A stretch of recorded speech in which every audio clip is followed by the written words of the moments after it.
Yeah, good morning, everyone.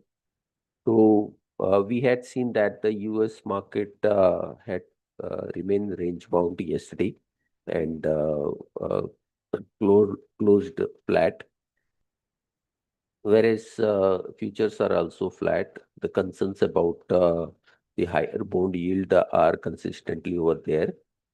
Even the tax bill has been approved by House of Representative, and now it will be going to Senate. So the concern of higher debt and increasing balance sheet size of the US is creating some concerns, and that is likely to have some near-term impact on the US market. Apart from that, the Asian markets were a bit positive, uh, marginally improved from the lower level, around 0.5%. Indian market are likely to see some positive trend today, mainly on account of positive news expected from the RBI. Today, RBI board meeting is there, and that will be declaring dividend which to the government. And the expectations of dividend is quite high and even higher than the last year, which was also an all-time high. So that can support the overall balance sheet of the government and reduce deficit or give leeway for higher spending. So this can keep the Indian market live. Yesterday also we saw some corrections, and there is that created some room for market to move up. So overall outlook for today for Indian perspective seems comparatively positive. Now request technical team to take up from here. Yeah, thank you, sir. Good morning, all of you. Yesterday we saw some negative open, and then first half market trading in a downtrend, and last half an hour we saw some bounce back rally at bottom, that is 24,500, and managed to sustain close about 24,600 and 650. Today we expect positive open if Nifty break 24,740 in intraday session and closing basis maintain above this range 24,740. Then we expect further up move towards 25,000 and above that 25,200 next immediate target for index. So we expect positive open today and remain a positive during the day. Bank Nifty also managed to sustain the 54,800 range and close above yesterday that important range. So we expect upside towards 55 to 300 next immediate resistance for intraday. If Bank Nifty break this range, then we expect further rally. Downside 54 300 is a major support for Bank Nifty. So both indexed today expect positive open and remain a positive during the day. And stock specific, MSFL looks positive at current level. Angel One also looks positive at current level. Bharti Airtel, we already mentioned last two trading session that we expect positive momentum to be continued in Bharti also. Negative side, Grasim looks weak. Skolpal also facing a upper range in resistance. And yesterday saw some pressure in Kolpal. So this pressure to be continuing in Kolpal. That's it for technical derivative, I can say. Yeah, thank you. Good morning, everyone. So, from the derivative perspective, if you look at the overall setup from last 3 to 4 days, we are witnessing that there has been some sort of liquidation from the Nifty front and overall market front from the upside levels. So currently, in last 4 to 5 days of trading session, we have seen that Nifty is struggling to get intact near 24,500 level. Currently, the base for the Nifty on the downside, the supportive base as per the put writer position is between the range of 24,500 to 24,300 level. Once this range gets broken down, then only we might witness fresh short position in the market. Till the time Nifty is managing the support of this range 24,400 to 24,500 to 24,300 level, till that point of time we will hold the long position. On the upside, we are witnessing that the breakout for the Nifty is at 24,800 level and 25,000 mark. As at 25,000 mark, we are witnessing that 14 million positions of almost a near correlator positions is holding strongly. Once that position gets liquidated, then we will witness the fresh rally. Till that point of time, we will witness the range one momentum in the market. So if any pullback comes about 24,800 level, then only we will create new long positions on the Nifty front. Till that point of time, we will witness the range one momentum in the market. As per the stock specific, Nalco, Sale, and NMDC looks positive, while on the negative front, Kolpal, Dixon, and Deepak Nitrate looks negative. So that's it from Bio front. Thank you. Thank you. Good morning, everyone. On the result front, yesterday ITC Limited posted the result broadly in line with expectations. Revenue grew by around 10% on a YY basis. Cigarette revenue reported 6% growth, with the volume growth believed to be in the range of around 5%. EBIT margins declined by 120 basis points, mainly due to higher cost of leaf tobacco, and the impact of which was mitigated through the improved product mix. FMCG revenue grew by around 4%, where the margins declined by 200 basis points. Agribusiness grew by around 18%, with a margin improvement of 50 basis points. Overall operating margin reported at 34.7% versus 37.1% in the same quarter last year.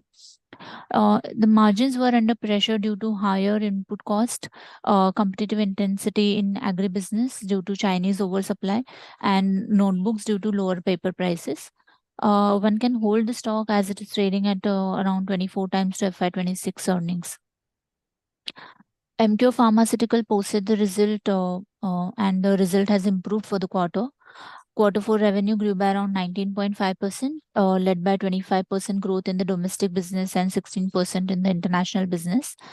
FY25 performance was in line with the company's guidance, as it is reported top line growth of around 18.5%, with the margins at 18.6%. In the domestic business, the company is focusing on the complex injectables and the biosimilars. It has launched new products in the derma as well as women health segments, while it has filed for a product approval catering to the oncology segment. In the international segment, it has successfully integrated Sanofi cardio business. It has generated around 450 crore of revenue for FY25. The management is guiding for revenue growth of around 13 to 14% range, while EBITDA margin is expected to improve by 150 basis points in FY26, that is up to 20%. And the capex planned for FY26 is at around 350 crore, which is similar to the last year. The stock is trading at a PE of around 24 times to FY26 earnings, and we are positive on the stock. Credo Brands Marketing Limited posted the result. Result has improved for the quarter. Revenue grew by around 15% on a YY basis, and the operating margins are at around 26.8% versus 23.2% in the same quarter last year. The stock is currently trading at 13 times to trailing 12 months CPS, and we will provide the outlook post con call scheduled today. Yesterday, we attended the con call of SH Kelkar Limited. The company has seen overall subdued performance in the quarter. Overall margins were muted on account of additional cost of around 15 to 20 crore. in FY26, the company is expecting margins to be subdued with the additional cost of 15 to 20 crore.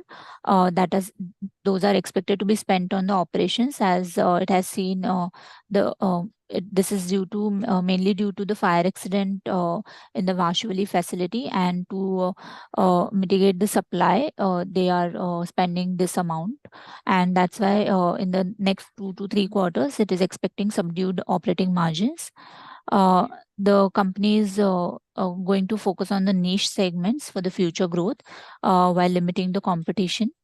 The company is guiding for the revenue growth of around 12% over the next 2 years, with the margins over the long term to be in the range of 18 to 20%.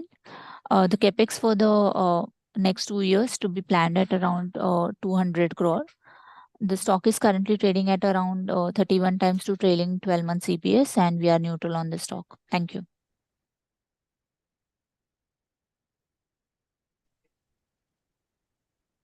Good morning. We attended the con call of National Aluminium Company Limited, NALCO. Here are a few key highlights. The company has posted highest ever revenue, profit margin, and dividend in the history. They have achieved nearly 100% capacity utilization across production units. Alumina cost of production is at 22,000 per ton and is targeted to reduce by rupees 1 to 2,000. Employee cost has declined 12% year on year. The reduction is due to the retirements. FY26 alumina external sales guidance is 1.27 million tons. The realization guidance for alumina is projected at $400, and for aluminium, the realization is 160,000 per ton. The capex plans for FY26 are 1,700 crores, and for FY27 it is 2,000 crores. Our outlook is long-term positive on this stock. Ramco Cements Limited posted their results below expectations. The offtake came at 5.29 million tons versus the expectations of 5.9 million tons. It has grown 21% quarter on quarter, but has declined 3.6% year on year. EBITDA per ton came at 631, which has declined 5.3% quarter on quarter and 20% year on year. Revenue from operations has grown 21% quarter on quarter, but has declined 10.5% year on year. EBITDA margin came at 13.3% versus the expectations of 18.6%. Adjusted PAT was below expectations.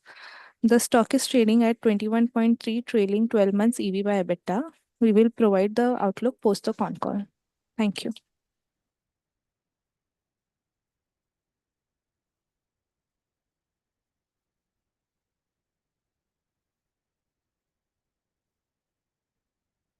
Yeah, apart from this, we yesterday attended con call of Sanghvi Movers, and the management here has given very strong guidelines. They expect overall top line to grow by 25 to 30%. In that main business, that is crane rental business, is likely to grow by around 10 to 12%. But the other two businesses, that is emerging businesses of EPC, wind renewable, and project EPC, both are expected to grow over 100%. EBITDA margins, the management has indicated lower at around 50 to 52%, whereas the last year it was 57%. Management has indicated that they are they are cautious on this segment, mainly on account of increasing competition and volatility in the earning orders and all. And order booking at the start of the year is comparatively lower for the company. But emerging EPC business, they had a strong order book positions also, and the outlook, they are indicating positive outlook.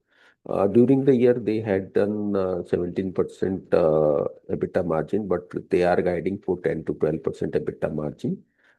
We need to see how conservative the management is, but earlier also management has indicated that they will be doing around 10 to 12% EBITDA margin, but consistently they are outperforming that. So overall outlook seems positive for Sanghvi Movers from here, though there is a volatility in earning mainly on account of seasonality. Q4 was very strong, but Q2 can be a bit soft considering the order booking, and also uh, then Q2 will be more of a seasonally soft quarter because of the rainy season. Then second half generally is very strong for the company. So there is a possibility of volatility in the earning, but overall outlook for a bit longer period is quite positive. The stock is trading at around 13 times FY 27 earning.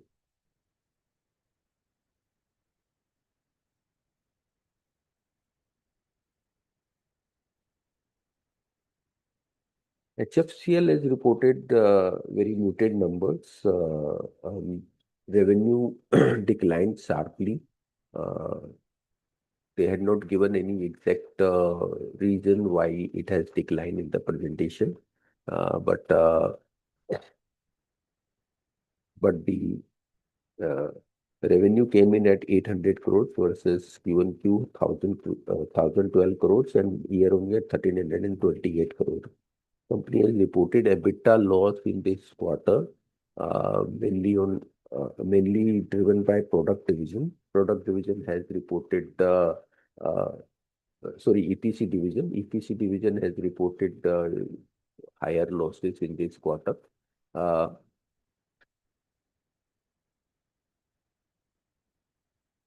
the turnkey division has reported loss of almost 56 crores versus last quarter it was 100 crores profit, and last year it was 172 crores profit. So need to know what is the reason. The key reason, one of them could be the lower sales. The sales came in the turnkey division at 189 crore versus last quarter 429 crore. And last year 963 crores. So quite possible company might have done some restructuring or some write-off or year-end cleanup of the balance sheet might have been done in this quarter.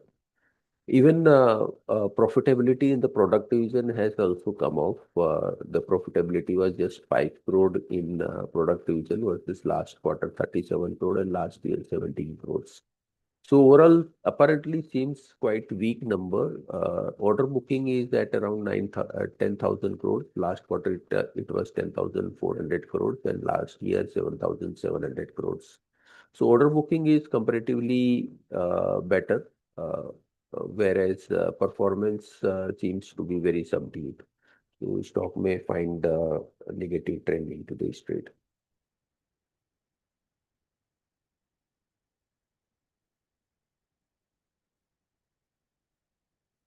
That's all from us. Now I'll request commodity team to take up from here. Maybe no one is there from the commodity team. So we end the call here. Thank you very much.